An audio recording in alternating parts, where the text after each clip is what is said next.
Listen, I don't care about how you feel. What matters to me is your money. And right now, if you're thinking about buying a house in certain states, you're on the verge of making one of the worst financial mistakes of your life.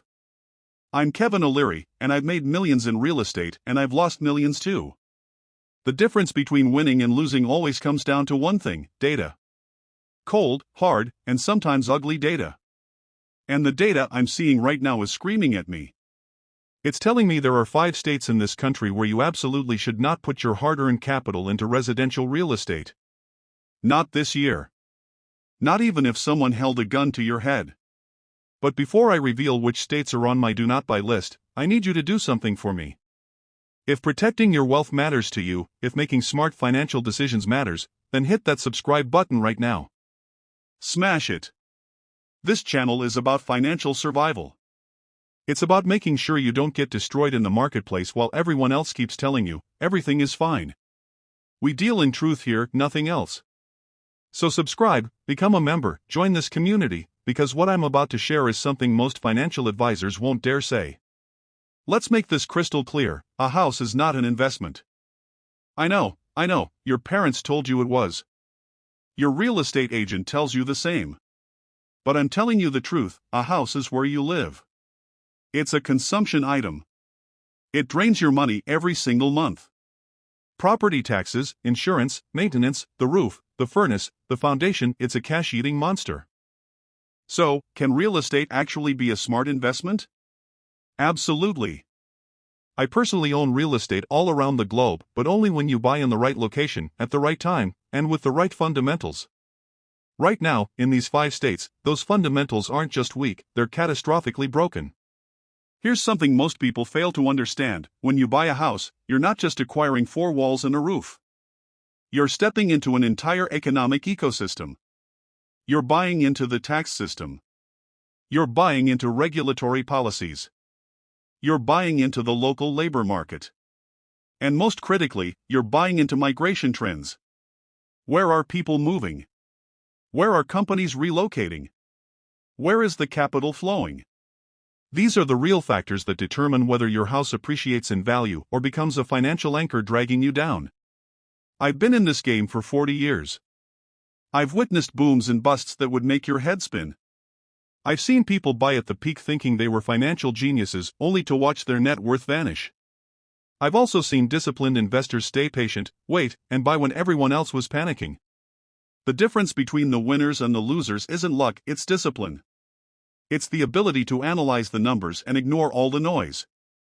So why am I raising the alarm today? Because what I'm seeing terrifies me. There's a massive divergence happening across this country. Some states are transforming into economic powerhouses, while others are turning into economic graveyards, and the gap keeps widening every single day. The states that are winning? They're winning in a big way. Low taxes. Business-friendly regulations. Floods of people moving in.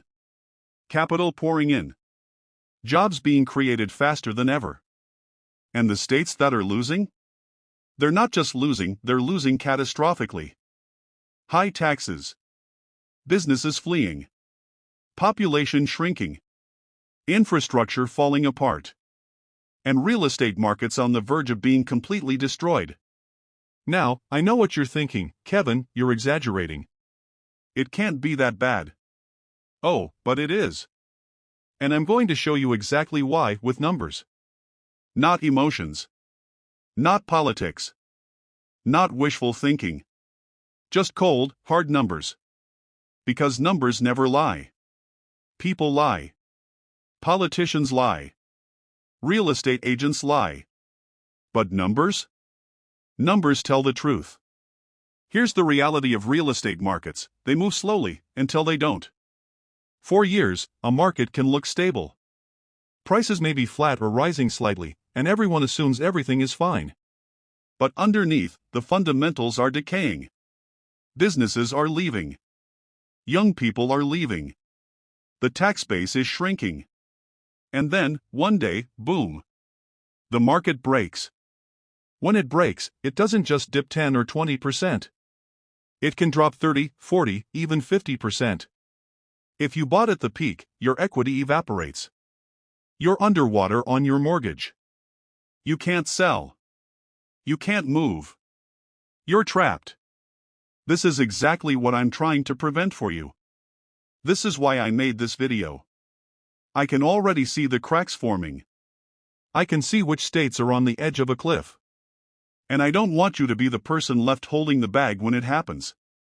Here's how I analyze real estate markets. First, I examine migration data.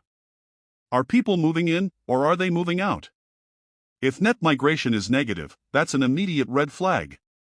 When people leave, housing demand falls, and that's when trouble starts. And when demand falls, prices follow. Next, I examine business formation and closures. Are new companies being started, or are existing ones shutting down?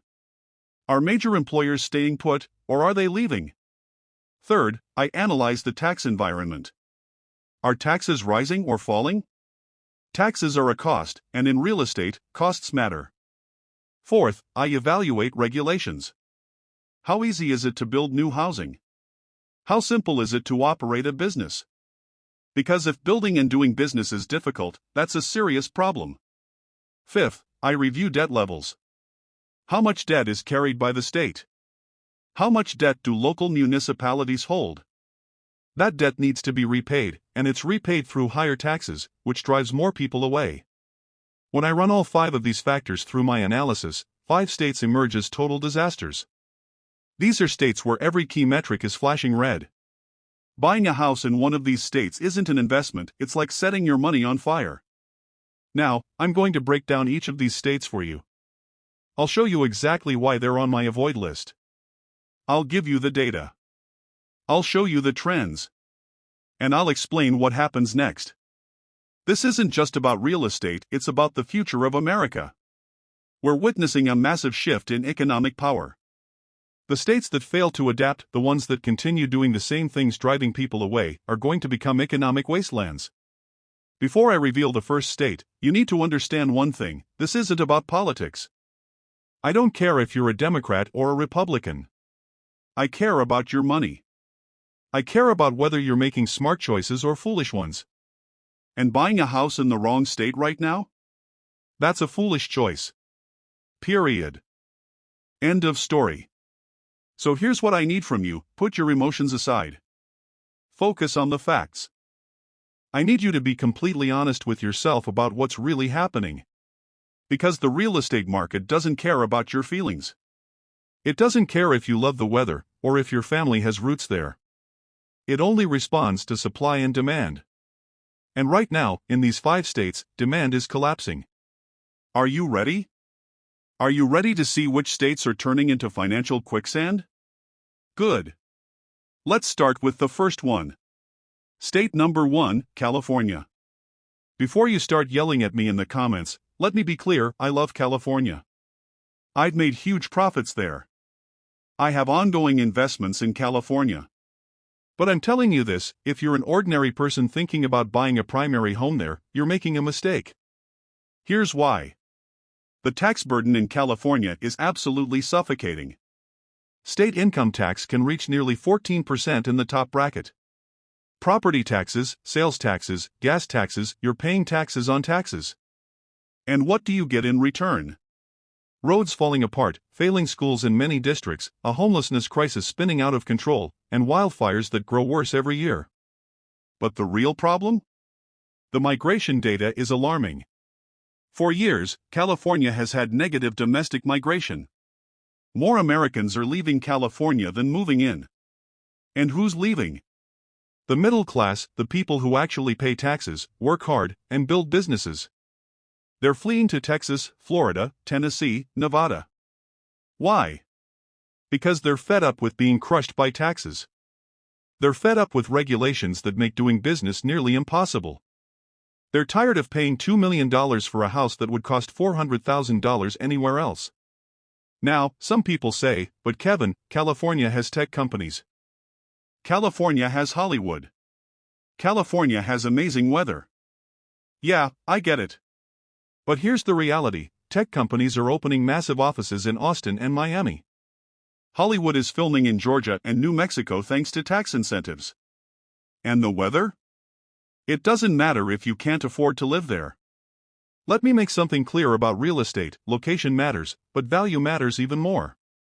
Right now, California's real estate market is grossly overvalued by every metric you care to look at.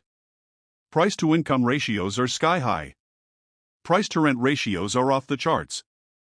The only thing keeping prices from collapsing is low inventory, but that's changing fast. As more people leave and more homes hit the market, supply will overwhelm demand, and when that happens, brace yourself. Here's what really worries me about California: the state carries enormous unfunded pension liabilities, hundreds of billions of dollars owed to retired government employees. How do you think they'll cover it? By raising taxes. And what happens when taxes go up? More people leave. It's a death spiral. And if you own property in that spiral, you go down with it. State number 2, Illinois. Where do I even begin? This state isn't heading toward a fiscal disaster, it's already deep in one. Illinois has some of the highest property taxes in the entire country. In some counties, you're paying 2, 3, even 4% of your home's value every year just in property taxes. Think about that: buy a $500,000 house and you could be paying $15,000 annually in property taxes alone. That's outrageous, more than some people pay in rent. And what's happening in Illinois? The exact same trend as in California. People are leaving in droves. The population is shrinking. And it's not just individuals moving away, businesses are fleeing too. Major corporations have relocated their headquarters out of Illinois, heading to states that actually welcome them, like Texas and Florida. Boeing left. Caterpillar left. Citadel, the massive hedge fund, left. When billionaires are abandoning your state, that's a clear warning sign. Chicago, the economic heart of Illinois, is in decline. The murder rate is skyrocketing. Businesses are closing, and parts of downtown have become ghost towns. Meanwhile, the state government keeps hiking taxes to cover budget shortfalls, which only pushes more people away. It's the same kind of death spiral we saw in California, but even worse here because Illinois lacks the favorable weather or booming tech sector to soften the blow. Here's the harsh truth about buying real estate in Illinois: when you purchase a house, you're not just buying property, you're buying into a broken system. You're gambling on the hope that somehow Illinois will turn its economy around. But let me be blunt: it's not going to happen, at least not without sweeping structural reforms. And those reforms aren't coming, because Illinois politicians are more focused on holding on to power than solving the state's problems. State number 3, New York. Now, I know New York, I've done business there for decades. New York City is one of the most incredible cities on the planet. But here's the hard truth: the state of New York is actively sabotaging its own economy. Taxes are astronomical. Regulations are suffocating. And the business environment is downright hostile. I moved my personal residence out of New York years ago because I was tired of writing enormous checks to a state government that wasted my money. And I'm not the only one. Thousands of high-income earners have left New York, relocating to states like Florida, which has no state income tax, Texas, which also has no state income tax, and Tennessee, again with no state income tax. Do you see the pattern? People follow tax policy. Capital follows tax policy. And right now, money is fleeing New York as fast as it can. The real estate market in New York is being propped up by foreign buyers and residents trapped in rent-controlled apartments, but that's not a sustainable model. As more companies embrace remote work and people realize they can live anywhere, why would they choose to pay New York prices and New York taxes? They wouldn't. And they aren't. Here's what's coming for New York.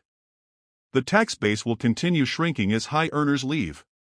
In response, the state will raise taxes even higher to make up for lost revenue, which will push even more people out. Eventually, real estate prices will begin to crack, not necessarily in Manhattan, which has always been its own unique market, but in the suburbs, upstate New York, and the outer boroughs. If you bought at the peak, you could lose a fortune. State number 4, New Jersey. New Jersey has the highest property taxes in the entire United States. Let that sink in: the highest. You could buy a modest home and end up paying $20,000, $30,000, even $40,000 a year just in property taxes. And that's not your mortgage, that's just taxes. And what are you actually getting for all that money? Not much. Schools are excellent in some areas, terrible in others. Roads are in shambles. The public pension system in New Jersey is completely broken. The state is controlled by politicians who believe the solution to every problem is simply raising taxes. Geographically, New Jersey is in a prime position, wedged between New York City and Philadelphia. It should be thriving because of that strategic location. Instead, it's dying. Why? Because residents are fed up with being taxed to the limit. They watch their neighbors move to Pennsylvania, where property taxes are far lower. They see businesses close or relocate, and they grow frustrated. Here's the unvarnished truth about New Jersey real estate: the only reason properties hold any value is because of their proximity to New York City. Many people live in New Jersey and commute to work in New York. But with remote work becoming a permanent option for so many companies, that daily commute is no longer essential. If you don't have to show up at the office 5 days a week, why would you pay New Jersey prices and New Jersey taxes? You wouldn't. And that's why New Jersey's housing market is on the verge of a serious crash. I talk with business owners frequently who operate in New Jersey, and here's what they tell me: they're planning to leave. They're relocating to the South, the Southwest, anywhere but New Jersey. And when businesses depart, jobs disappear. When jobs vanish, the housing market collapses. State number 5, Connecticut. Connecticut is a prime example of what happens when a state makes poor policy decisions over decades. It used to be wealthy, with thriving insurance companies, financial services, and manufacturing. But over time, the state government kept raising taxes, layering on regulations, and making it increasingly difficult to do business. And what was the result? Businesses left. General Electric left. Aetna left. Countless hedge funds and financial firms relocated to Florida. Connecticut has some of the priciest real estate in the United States, particularly in Fairfield County. But here's the issue. That real estate is expensive mainly because it used to be the preferred location for wealthy New Yorkers looking to escape high taxes in New York City. Now, with remote work, that's no longer necessary. You can live in Florida and pay zero state income tax. You can live in Texas and pay zero state income tax. So why would anyone choose to stay in Connecticut, paying steep property taxes, high state income taxes, and enduring winters that seem to last half the year? The answer is simple: you wouldn't. And in fact, people aren't. Connecticut's population has been stagnant or declining for years. Young graduates leave as soon as college ends because jobs are scarce.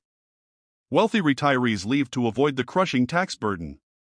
What remains is a shrinking tax base struggling to sustain a massive state government and unfunded pension obligations. Here's what truly worries me about Connecticut real estate: prices remain high in many areas because inventory is low. Homeowners are reluctant to sell at a loss, holding onto their properties. But that cannot last forever. Eventually, sellers will realize that buyers aren't lining up to pay top dollar for overpriced homes in a state that's losing people and businesses. When that realization hits en masse and multiple homeowners try to sell at once, the market will collapse. Now, let me make one thing very clear. I am not saying these states will vanish overnight. I am not telling anyone to pack up and leave immediately. What I am saying is this: if you're thinking about purchasing real estate as an investment, if you're considering where to safely park your capital over the next 10 or 20 years, these 5 states are not the right choice. The trends are working against you. The fundamentals are stacked against you. The numbers themselves are signaling danger. You know what I always say on Shark Tank? Numbers don't lie. And right now, the numbers in these 5 states are shouting loud and clear: stay away. So, what should you do instead? Where should you be looking for real estate opportunities? That's exactly what I'm going to show you next. You're probably asking yourself, Kevin, if these 5 states are disasters, where should I put my money? Which states are actually worth investing in? That's the right question, because pointing out problems is easy. Finding solutions, that's the hard part. And I'm going to give you the framework to make smart, informed decisions. First, let me explain what I look for when analyzing real estate markets. I want to see positive net migration, meaning more people moving in than leaving. I want to see businesses relocating to the state, not fleeing from it. I want a business-friendly tax environment. Notice, I didn't say zero taxes, I said business-friendly. Taxes are necessary to fund infrastructure, schools, and public safety, but they need to be reasonable. I want a state government that lives within its means, one that doesn't carry massive unfunded liabilities that will eventually turn into future tax bombs. And I want to see real job creation, private sector jobs that produce value, not just government positions. When I analyze the country through this lens, a few states clearly stand out: Texas, Florida, Tennessee, Arizona, and North Carolina. These are states that are thriving right now. And they're thriving because they're doing the opposite of what California, Illinois, New York, New Jersey, and Connecticut are doing. They have low taxes or no state income tax. Their regulations are reasonable. They're attracting businesses at an incredible pace, and people are moving in by the thousands. Now, does that mean you should rush out and buy a house in Texas tomorrow? Not necessarily. Here's the reality about real estate: timing is everything. Right now, because everyone knows these states are booming, prices have increased substantially. In some markets, they've risen too fast and too much. That's why you need to be careful. You need to do your homework. You need to study specific markets, particular neighborhoods, and individual properties. Here's the key difference: if you buy in a growing state, even if you overpay slightly, you have strong demographic trends working in your favor. You have economic growth on your side.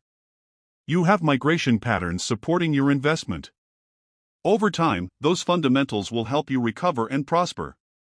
But if you buy in a declining state, even if you get a bargain, you're swimming against the current. Fighting against the tide is exhausting and costly. Let me illustrate this with an example. Suppose you buy a house in Austin, Texas for $600,000 and overpay by $50,000 because the market is hot. That's not ideal, but Austin is booming. Companies are relocating there. Young people are moving there. The job market is strong.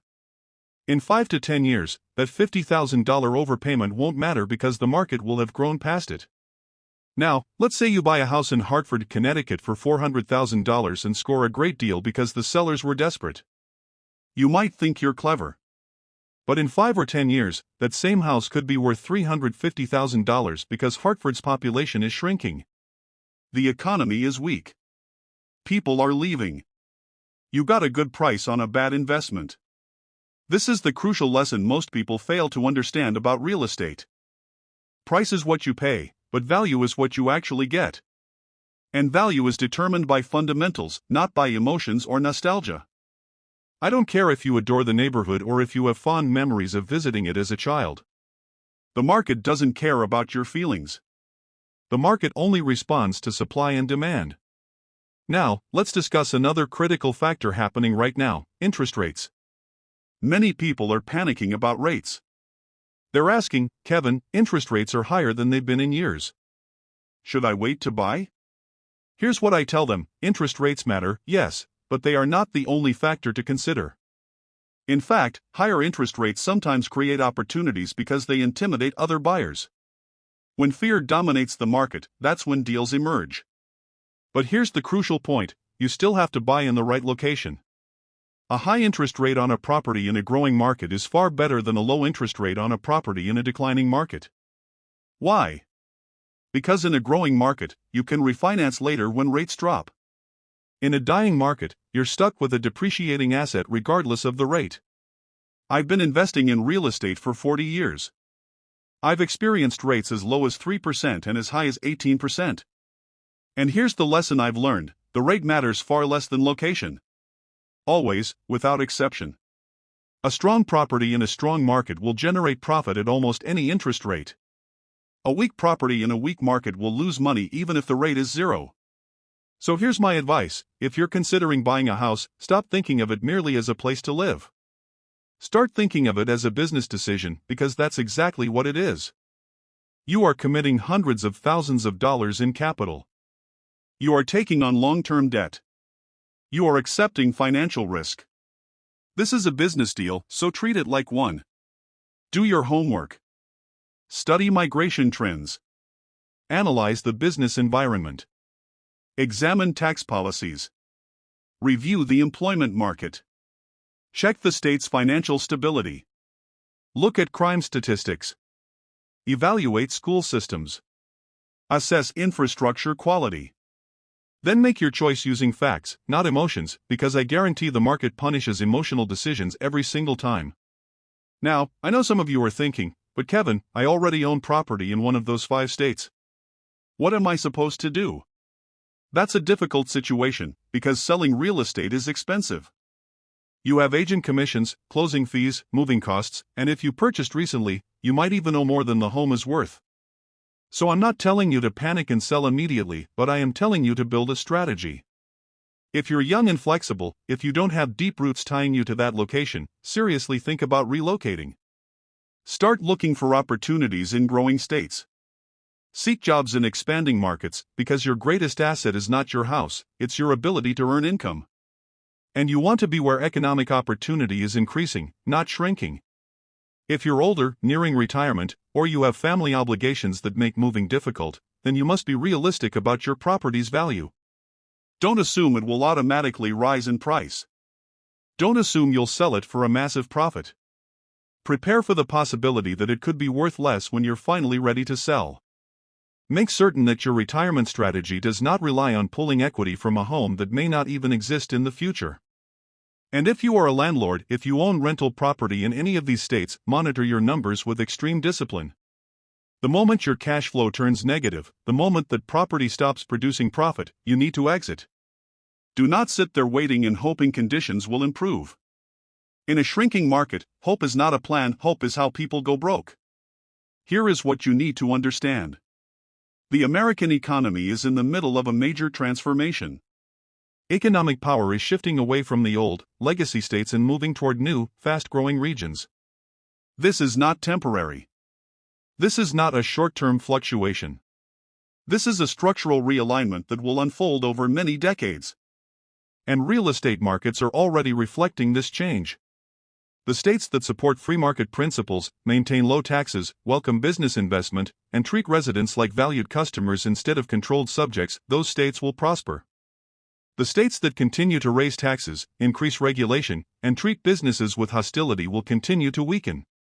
It really is that straightforward. You have a choice. You can ignore the warning signals.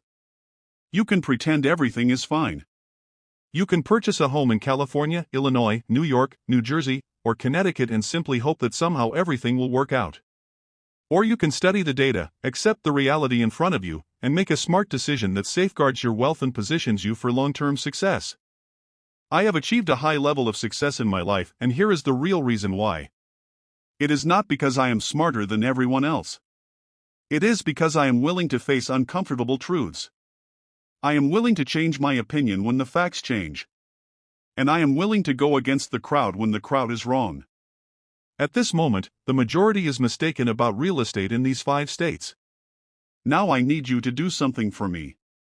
If this video made you see things more clearly, if it caused you to rethink where you plan to put your money, then go ahead and hit that like button right now. Share this video with anyone you know who is considering purchasing property, because this information could prevent them from making a devastating financial error. I also want you to subscribe to this channel and become part of this community. This is where money is discussed honestly. This is where nothing is sugar-coated. This is where you get the real information needed to make intelligent financial decisions. Do you know what separates people who succeed from those who struggle? The successful ones take action. They do not just absorb information, they apply it. So here is what I want you to do. Grab a sheet of paper. Write down the area where you are thinking about purchasing property. Then list the 5 factors I explained to you: migration trends, business environment, tax structure, regulatory conditions, and fiscal stability. After that, research each of those factors for your target location. Spend a few hours digging into the data. Be honest with yourself about what you uncover. And if the numbers show that you are headed toward a bad decision, have the courage to change direction. Do not let pride stop you. Do not allow sunk costs to trap you. Do not let other people's expectations dictate your choices. This is your money. This is your future. This is your family's financial security. I will leave you with one final thought. The property market shows no mercy. It has no concern for your hopes. It has no interest in your personal goals. It responds only to real economic foundations. And at this moment, those foundations in California, Illinois, New York, New Jersey, and Connecticut are severely damaged. You may decide to accept that reality, or you may choose to dismiss it, but the market will continue moving according to its own rules no matter what you believe. I have provided you with the facts. I have pointed out the danger signals. Now the responsibility rests with you to choose how to act on that knowledge. Will you be the person who looks back 5 years from now and says, I should have paid attention to Kevin, or will you be the one who says, I'm thankful I listened and made a wise move? The decision belongs to you. But remember this, in business and in life, you don't receive what you think you deserve, you receive what you negotiate. And if you attempt to negotiate with a collapsing property market, you will lose. Do not become that person. Be wiser. Be stronger. Safeguard your money. Thank you for watching. Now go forward and make intelligent choices. Your future self will appreciate it.